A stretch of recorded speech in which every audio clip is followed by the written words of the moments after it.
That's when I started to realize we screwed. So how do we do this? And I'd really encourage you to do this for yourself, just to get to see how your brain reacts to it and how you compute this. Just imagine this, because I tell you what I did, and this is what led me down the One Small Town path. Literally, 2005. So it's 20 years ago. I said to myself, what if I woke up tomorrow morning and money didn't exist? There was no money, nothing. There was no concept of money. I went to the shop to buy stuff. Money didn't exist. There was stuff available, but there was no money to exchange. What would we do?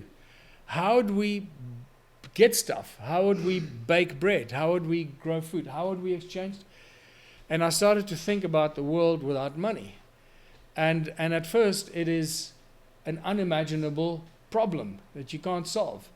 And then I'll never forget how after about a week, I solved the first riddle. It was like literally I created my own riddles for myself, right? So how do we solve this problem? And it took me about a week to solve the first riddle. I was so excited. I'll never, ever forget. I was so excited. I phoned up all my friends and started telling them about, wow, you know what happened? If we did this and we took money out when we did this, we'll solve this problem. And I was like a child in a freaking toy shop. I was so excited because I solved the first riddle of world without money. And then I thought, okay, well, how are we going to solve this problem? Whatever problem, I can't even remember what it was that I was trying to solve. How are we going to do X, And then when I solved that, I went, oh my God. Okay, so how are we going to solve the next problem? And literally, the solutions came quicker and quicker and quicker. Literally, so the first one took about a week, the next one took about 3 days, the next one took a day, and after that it just became like a few hours and it would solve the problem. And I went, oh my God, we don't need money. We can live in a world without money. And no matter how do you go and tell people about this? It's like they think you're crazy, and they did. And I started to hold meetings. Started gathering and say, hey, we can create a world without money. I was like a child trying to tell people things that they didn't want to hear. One of the best meetings I heard about this was organized by a senior banker, senior member of Absa Bank, it's the biggest bank in South Africa. And she just loved my Slave Species book. I just released it. And she said, you know what?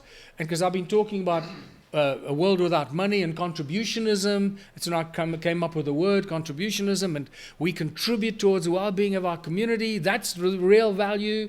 We don't need money. I don't want anybody to give me money. I just want to contribute, and then if you contribute and we all contribute, we don't need money. But how do you get this to people? So she said, I'm hosting a dinner for about 12 people at my house in Northcliffe. It's like the Beverly Hills of Johannesburg. So why don't you come and tell the guests about your idea about a world without money? Then I walk into a trap. It was literally like I walked into a freaking slaughterhouse. And all these people are from the financial industry. So tell us about this idea of yours where we don't need money. Boy, I got beaten up really badly because I hadn't thought it through. I wasn't ready for it. But that was baptism by fire, and just made me go away and say, I know I have solutions for those, but I wasn't ready for those questions. So I went away, and within a week I had answers to all the questions that they raised. And then I thought, okay, I better start doing something about this. And that's when I started talking about how do we get from here to there. And I started to post videos, and it just started to grow. And the more I started to talk about ancient civilizations, the more people wanted to know about a world without money. And I'll never forget, after my first trip to America in 2010, and I did 26 cities, tour of 26 cities. It was insane. I used to end my presentations with about 45 minutes about one small town, or Ubuntu in those days, and then I would end with, it all begins with one small town. And that's how we got to the One Small Town initiative.